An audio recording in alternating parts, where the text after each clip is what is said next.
One of the things that I discovered in life is that God don't give us everything the way we think that we should get it.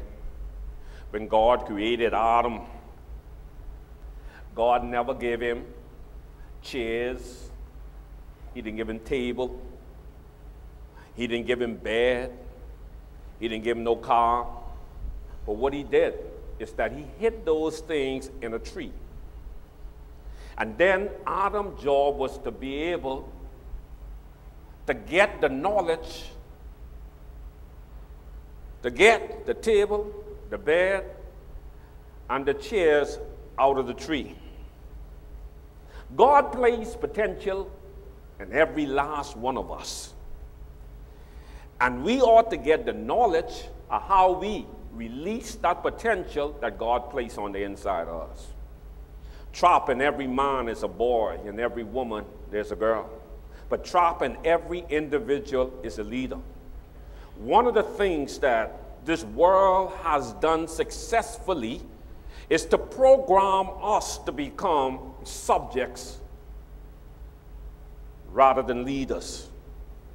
And this is why so much of us depend upon other people to release what God has placed on the inside of us, because we don't believe that we possess the ability to be able to release it ourselves. So a man or a woman would go all their life depending upon their parents, their mother, father. Bring me some more volume, please. And then as soon as they reach out a certain age, they want to find a boyfriend, girlfriend, because we feel that we are insignificant or inadequate or incomplete by ourselves. This, my brothers and sisters, is the cause of so many issues that you will face inside your life. But if I could drop a scripture in your hearing this morning to substantiate what I'm trying to say, would come from 2 Peter chapter 1, verse 3. And it says that his divine power has given us, somebody say given us, to go a little further and say has given us. Has given us. Watch this though. Everything that we need for a godly life through the knowledge of him who has called us to his own glory and goodness. What the scripture tells us, my brothers and sisters, is that everything that we need has already been given to us. When God created you, he placed everything that you need to become who you're supposed to become on the inside of you. Are y'all still with me? God placed something that we have come to know and understand as potential in every man and every woman. But just like man needed the knowledge to bring the table, the chair, and the bed out of the tree, he also needs knowledge to bring out that God-given potential that God placed on the inside of him. Dr. Miles Monroe penned it a quote. It says that the graveyard is the richest place on earth, because it is here that you'll find all the hopes, the dreams that have never been fulfilled, the books that were never written, the songs that were never sung, the inventions that were never shared, the cures that were never discovered, all because someone was too afraid to take the first step,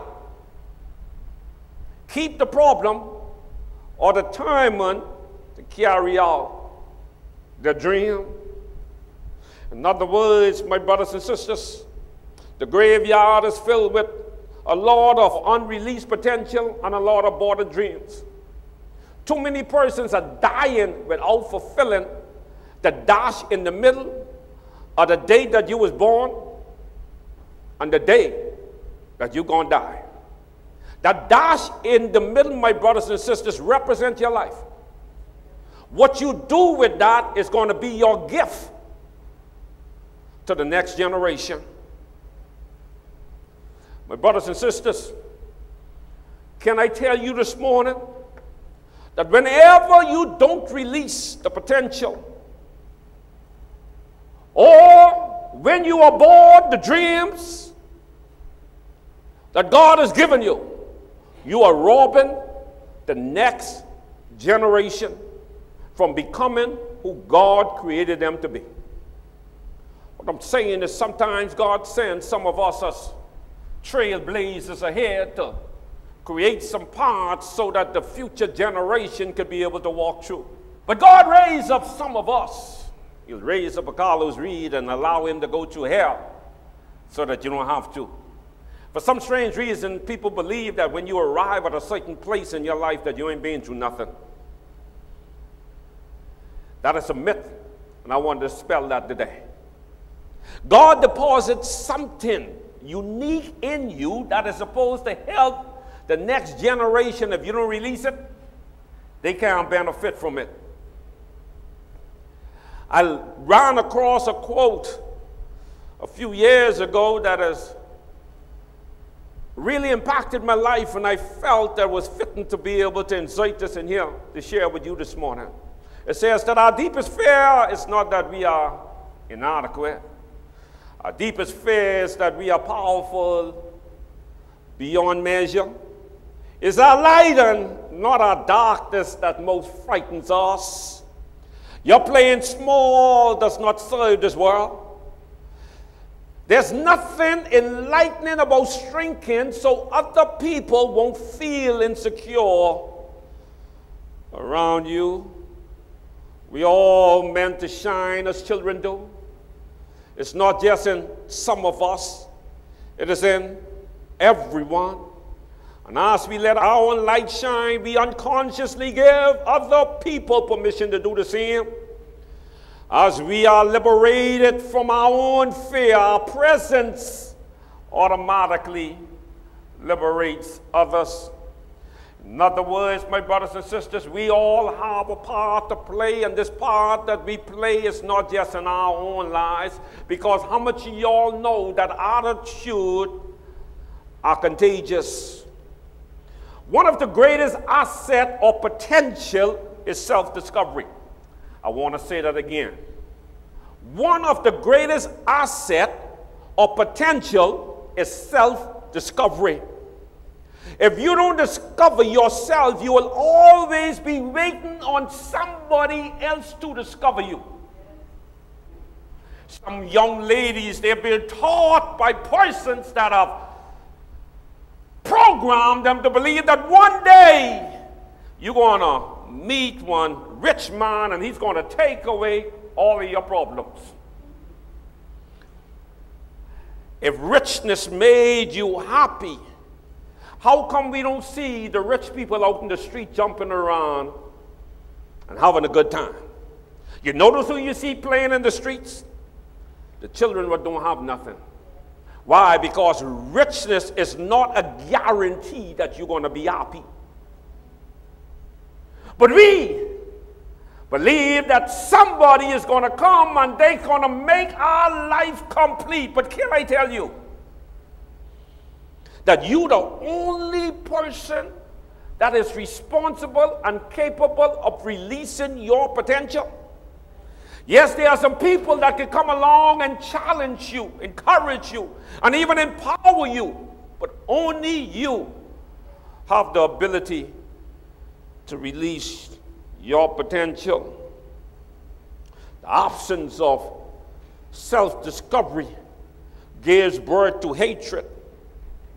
It gives birth to envy, gives birth to jealousy and the likes.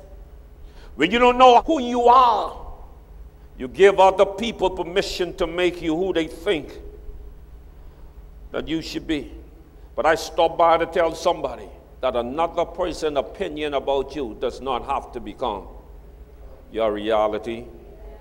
Discovery of who you are and why God placed you on planet Earth is the greatest treasure that you could ever find. One of the reasons why so many people don't discover this hidden treasure is because they're too busy working on their bodies rather than working on their minds. I've seen a show my wife likes to watch called, I think it named Blotch, where persons go out to get these plastic surgeries. And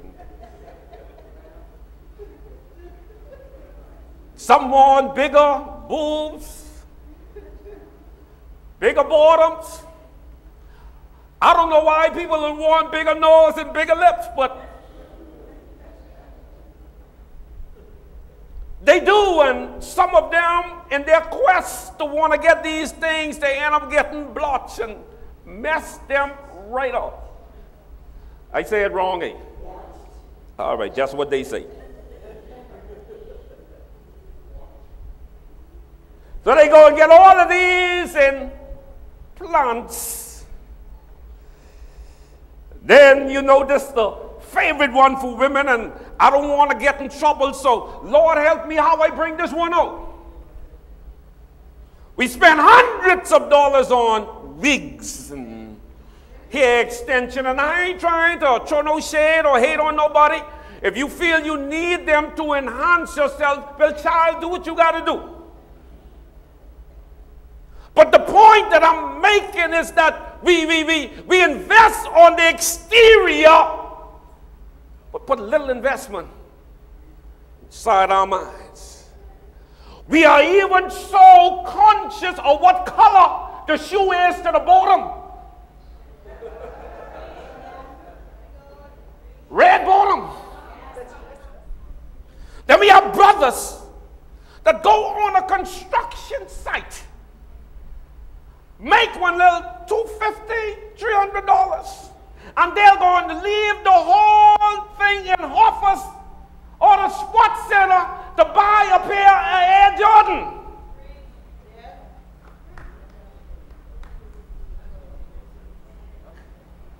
Go to the bank and borrow money to buy a car. Take every cent that they get to put some deuces on it, a sound system, because they believe that this thing is going to make them who they think that they should be. But how much investment we do on our mind? When it's the last time you went into a bookstore and purchased a book?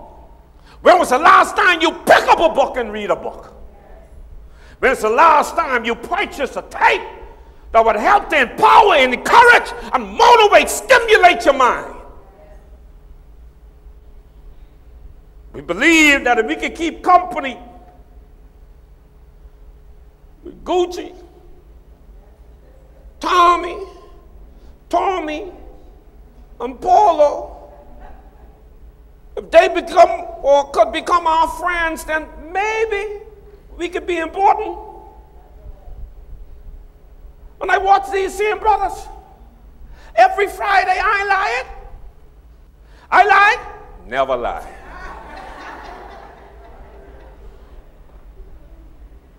I watch them as I pass the bar rooms. And they're hanging out every Friday evening celebrating. And I'm wondering, Jonathan, what they celebrating? The fact that you just made $200? So they'll spend whatever they have left at the bar room, get all drunk up, then they go out that night and finish spend the rest. And then Saturday morning, when they get up from the hangover, they're going to hustle a plate of food. And the mess up thing is that you got to go through that weekend, break, busted, disgusted, and can't be trusted, and then start all over Monday morning. Then you go on the job. Boy, look at this weekend, was so lit. This was lit, boy. I get so boss up, boy. Then when the lunch woman come, you got to credit a plate of food.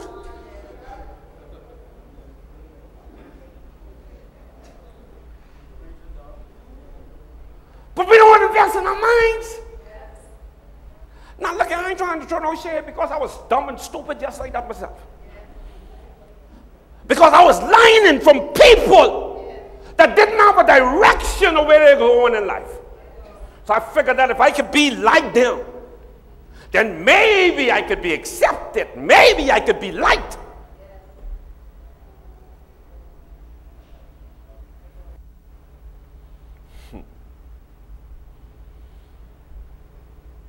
Women spend hundreds. When I hear some of them prices, I wanted to start doing here. $800 on a head of hair that only can last you a couple weeks. Look at, I ain't got nothing. God decided to take the set what they had so he can put it in the heaven until I reach. But if I spend $800 on this, but I can last me a couple of years. I got washed out, I got dyed out. You can call me dry up weave all you want, but I can get the maximum out of my $800. Brothers, you can't beat a woman rowing. Woman has tell woman some things. What is a dry up weave? Can you dry up weave? And the ones like you hear them think of the one who ugly, can you ugly?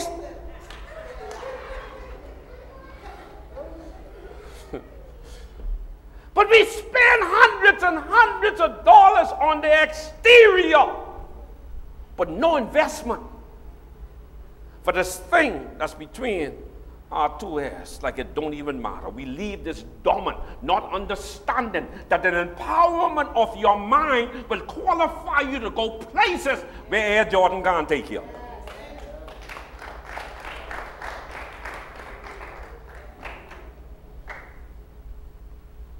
We run from knowledge.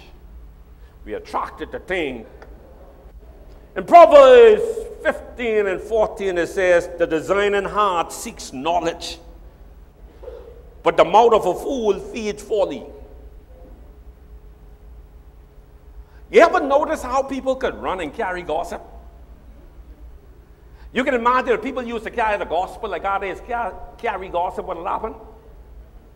As soon as somebody hears something about you, and for some strange reason, right, we all live this lie. That if I could focus on your folly, I ain't got none. So if I could focus and talk about your problem, that means that mine gone. The people who talking the most about other people's issues got more issue in them. But he says that rather than us trying to get knowledge in our head, we fill in our mouth with folly. But here it says, I figure out the problem. We do what we do because what we've been exposed to. See, when you exposed to more, then you want more. But if you keep on hanging around chickens, you'll never be motivated to soar with the eagles.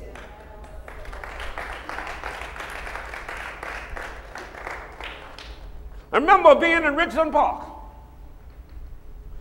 We were young. We were into our bicycles. And we would shine up them spokes, like so when the street light hit them, they could glitter. They could sparkle. And we was trying to see who had the cleanest bicycle. As fate would have it, I got a job to Bahamas Air. And I went to Bahamas Air, there were people that was working in the engineering department that were driving cars. While we were in Richland Park cleaning bicycle, on Saturday, when it was slow, they was cleaning cars. While they were all cleaning cars, I was the only one in the parking lot, and didn't have no car. When I went home, I hated my bicycle. Because I got exposed to a different level or a different culture of people. If you keep on hanging around the same people, you ain't gonna be motivated to want to get better. That's why despite of where you are now, you gotta make up your mind that if I'm gonna maximize my potential, I gotta get out of a hurt mentality and start hanging with some people who can help me go where I want to go.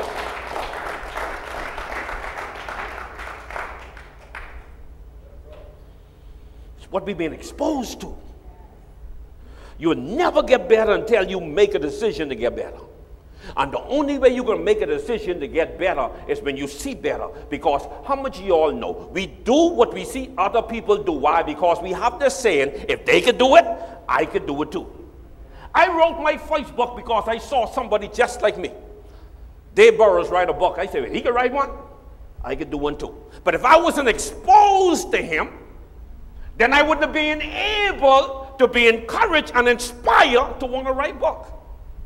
Now I've already wrote 2. I got 2 on my computer right now, trying to finish them off before the end of the year. Why? Because of what I was exposed to. It's the Kingdom Summit, the realest place on the planet. Welcome to the Kingdom Summit. Realest place on the planet. On the planet. It's the Kingdom Summit, the realest place on the planet. On the planet. It's the Kingdom Summit, the realest place on the planet. On the planet. Yeah. An eagle can care less what you think. They know what their purpose is. They know what they need to do. That's why when storms come, they can soar above the storm. But a chicken, the only thing they can do when storms come is flop their wings, make noise, and run around like they freak themselves off. Stop freaking yourself off. You gotta come check us out. Why? Cause the Kingdom Summit, the realest place on the planet. On the planet. Yeah, it's the Kingdom Summit, the realest place on the planet. On the planet. Yeah. Ha.